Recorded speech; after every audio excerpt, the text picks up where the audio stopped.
Mesdames, Messieurs, bonsoir et merci de prendre ce rendez-vous de l'actualité sur Eden Télévision. L'ancien international français d'origine béninoise, Sidney Govo, était en audience ce lundi au ministère des Sports béninois. Il est allé prendre connaissance de la vision du Bénin pour le sport.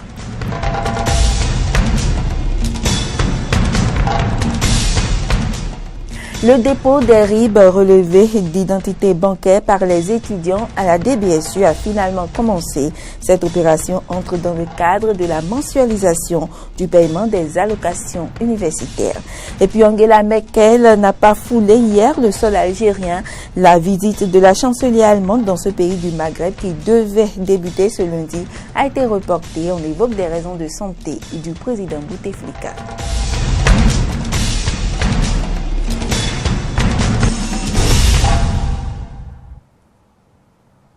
Bienvenue dans ce journal.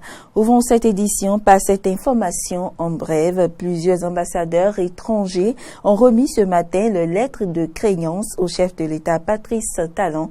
Ils sont ainsi accrédités auprès de l'État béninois. Il s'agit par exemple des ambassadeurs de la Sierra Leone et du Canada. Leurs noms Adja Kaba et Vincent Le Pape.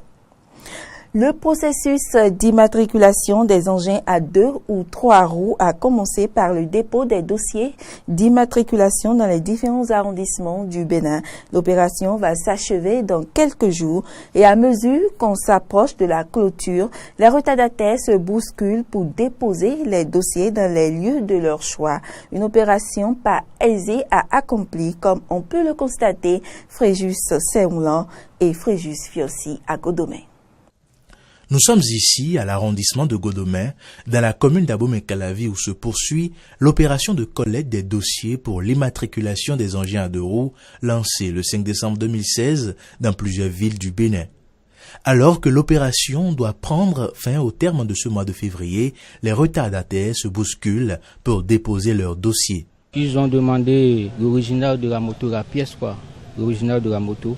Après ça, ils ont demandé la photocopie de la carte nationale légalisée.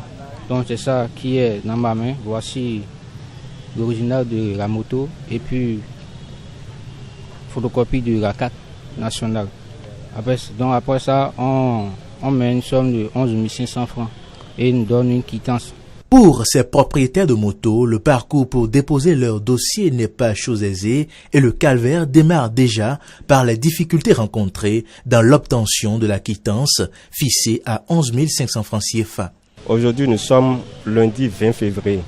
Sinon, j'étais là le vendredi 17 février 2017.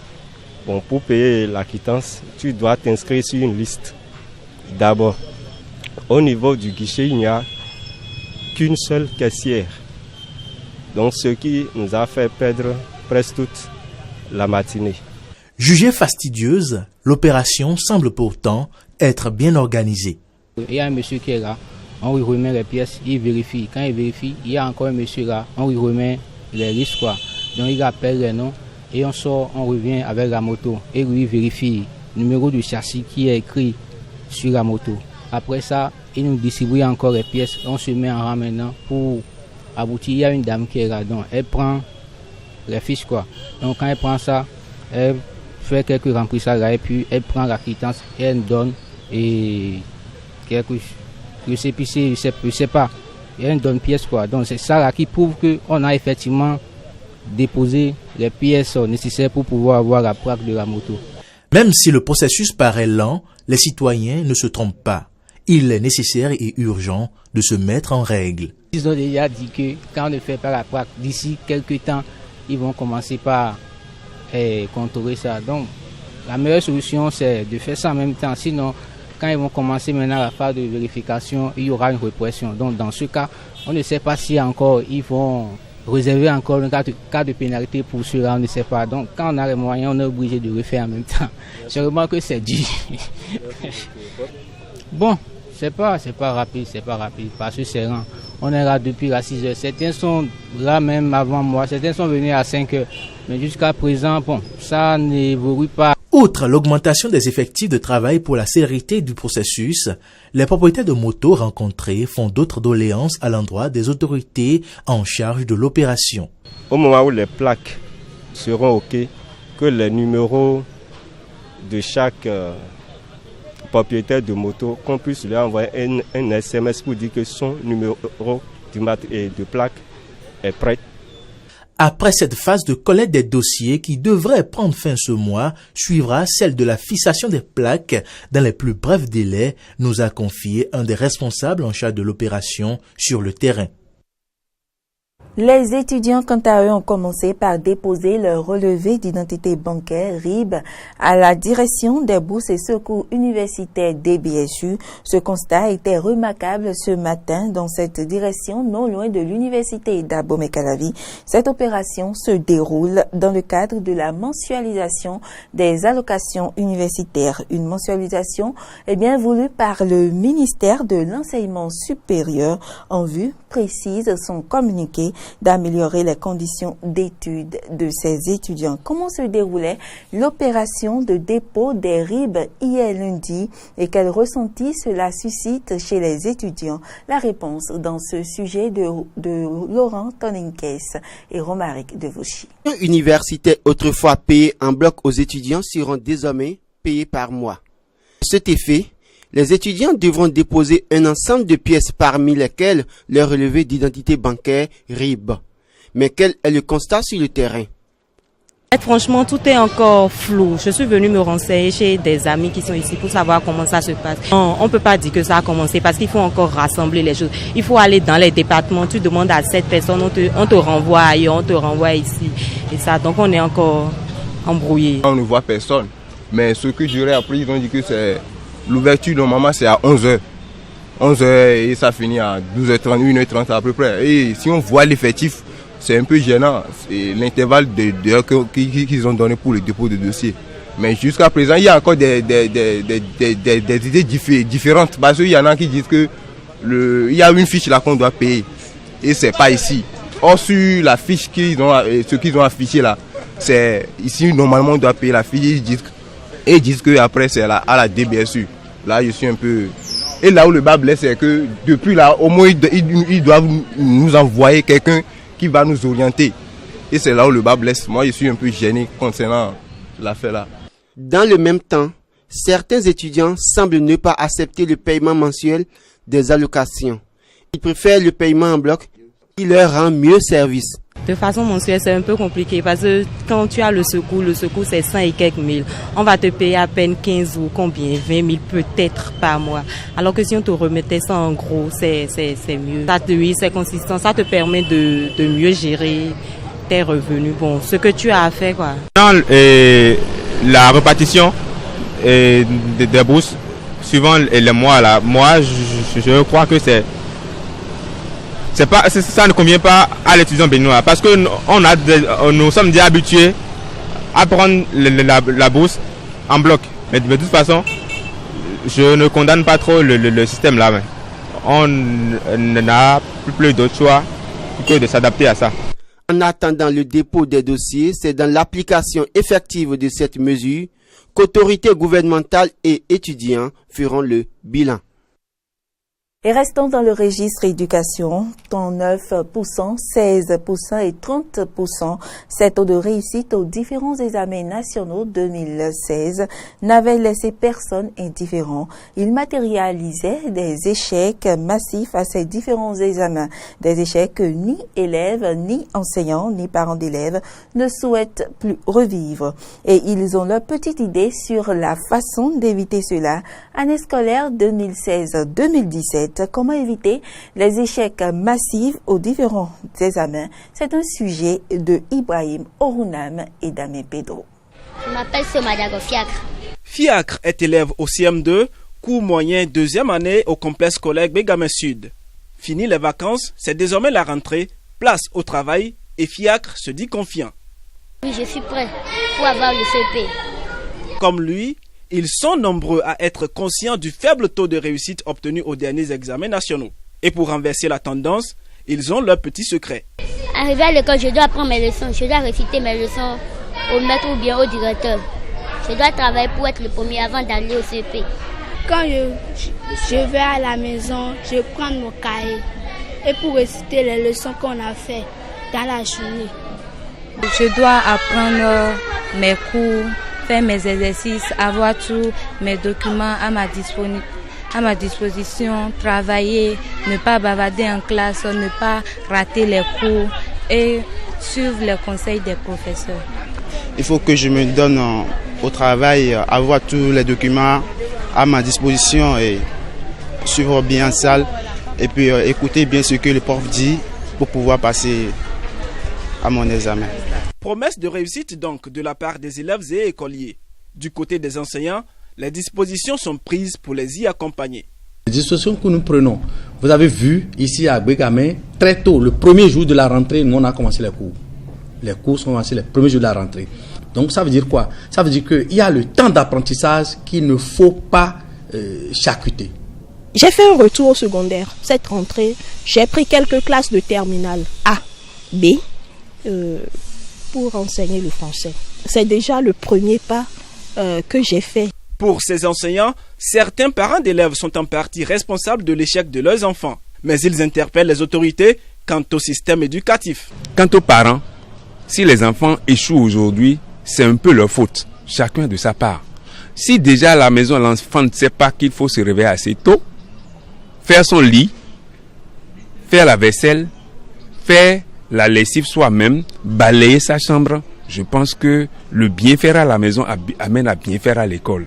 Donc les travaux domestiques, ne plus les confier aux bonnes, aux boys. Retournons à la révision du système éducatif. Les programmes doivent être révisés. Les manuels doivent être revus. Chaque acteur à son niveau doit travailler. Et je vous assure, monsieur le journaliste, c'est pas pour demain, il y a du travail. Mais commençons quand même. Que tous les acteurs fassent un focus sur l'apprenant et que l'apprenant, de manière à ce que l'apprenant puisse élever son niveau de conscience. Parce que vous savez, par exemple, le rapport aux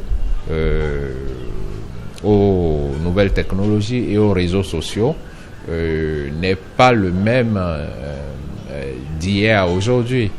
Et donc c'est déjà ça un premier défi en termes de niveau d'exposition et de déconcentration des apprenants aujourd'hui. Avec la volonté affichée des apprenants, soutenus par leurs parents et l'engagement des enseignants, on peut déjà espérer que les fruits tiendront en fin d'année. La promesse des fleurs. Et puis, cette réussite passe également par l'alimentation des apprenants. Quelle habitude alimentaire faut-il alors leur recommander? Suivez ce sujet et vous le saurez.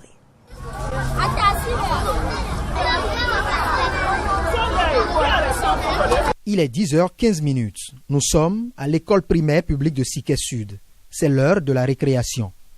Les apprenants affluent de toutes les classes vers les vendeuses. Ils s'offrent à eux une gamme variée de nourriture.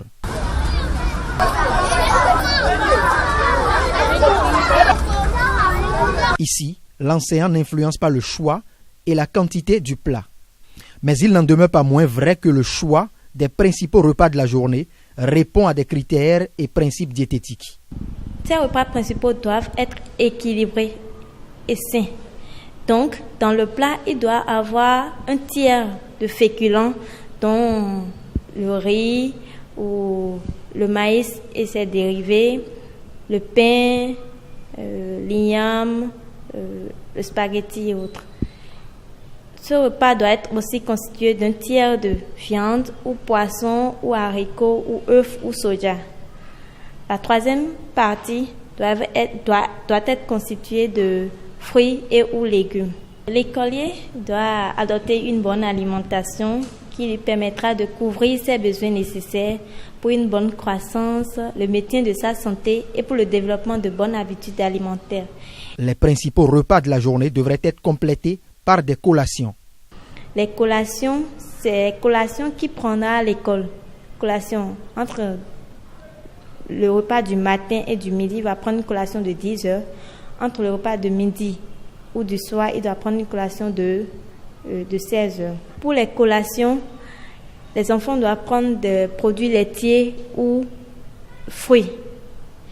Et donc, à l'école, normalement, il ne devrait pas avoir une variété d'aliments, mais souvent des aliments juste qui va leur permettre de faire une petite collation comme riche en fruits ou produits laitiers. Comme quoi, la bonne croissance des enfants et leur développement intellectuel sont conditionnés par la qualité de leur alimentation. Et puis l'homme est par nature superstitieux, mais la superstition est si présente dans la société béninoise qu'elle inspire artistes et socio-anthropologues. Suivez ce reportage de Loris Frédéric Davot. Les ancêtres sont mécontents des femmes non excisées au point où ils envoient des maladies incurables à la femme ou encore ils sont à l'origine des causes des enfants morts-nés. Dieu tonnerre foudroiera désormais toute impunité, vol, viol ou autres crimes de sang et crimes économiques dans ce pays. Telles sont quelques convictions qui puisent leur fondement de la superstition. Dans le labyrinthe de la définition de la superstition, le béninois tente de distinguer les bien minces limites entre les idées préconçues, les valeurs ancestrales et principes métaphysiques. La superstition, c'est ce fait qui consiste à croire que tout ce qui nous arrive est un mal projeté par quelqu'un, envoyé par quelqu'un. Même quand on tousse, au lieu de voir qu'il y a peut-être la pollution autour de nous, on se dit certainement que c'est quelqu'un, un sort qu'on nous a jeté. Donc la superstition chez le béninois est si ancrée dans nos mœurs qu'on n'arrive pas à lier les maux dont nous souffrons à des relations de cause à effet. Mais on cherche toujours le bouc émissaire, quelqu'un qui nous aurait fait ça parce qu'il serait en train de nous jalouser, ainsi de suite. La superstition est considérée comme une croyance dont la manifestation des forces mystérieuses est liée à des actes, à des objets ou des phénomènes. Elle est devenue de nos jours une coutume pour certains et une véritable hallucination ou ignorance pour d'autres. Beaucoup de superstitions scientifiquement ne sont pas démontrées. Mais en fait, la superstition est basée sur la loi du subconscient et la loi de l'auto-envoûtement ou de l'envoûtement collectif. La superstition fait appel au fait que lorsque vous répétez la même chose, lorsque vous avez peur de la même chose, lorsque vous pensez à la même chose, lorsque vous désirez la même chose, ça finit par créer ce que nous appelons l'égrégore, une sorte d'égrégore qui est dans l'air et qui devient parfois une réalité. Et lorsque quelqu'un franchit cet interdit, ce totem, il vit la chose vraiment. Ça, c'est un autre aspect métaphysique de la superstition. Concept à sémantique ambiguë, la superstition inspire les artistes, nourrit les sujets de recherche de socio-anthropologues, attise et active la curiosité du citoyen béninois. L'homme est superstitieux parce qu'il habite tous les hommes. Tous les hommes sont habités par la pensée magique.